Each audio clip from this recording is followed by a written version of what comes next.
Okay, ինքդ քեզ կասկածելը օքեյ է։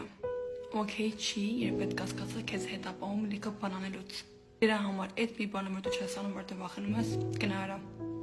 Դուրս գնա արա։ Եթե չփորձես, չես իմանա քո կարողությունների սահմանը։ Իսկ եթե փորձես, կարող է լիովին հաջողես ու կարող է գիտակցես, որ ավելին ես ունա, քան դու իր պատկերացնում։ Այդ վախերը միայն ստեղ են։ Ու կարող է չհաջողես այն ձևով, ոնց դու իր պատկերացնում ու ուզում, բայց քո մասին այդ ընթացքում լիքը նոր բան ես իմանալու, որը արդեն ուրիշ ձևի նվաճում է։ Հաջողության հասնել չի նշանակում ամեն ինչ անել քո օծածով։ Հաջողության հասնել նշանակում է քո տեղից մի քիչ առաջ ես գնացել։ Թեկուզ փոքր քայլ է, բայց առաջ ես գնացել, փորձել ես։ Ես հասկանում քո ուժերին հավատալը ինչքան դժվար է, բայց մի քայլ առաջ գնալը արդեն նվաճում է։ Դրա համար գնա այդ մի բան արա, որ չես անում։ Դու վախենում ես։ Գնա փորձի։ Լույս գնա փորձի։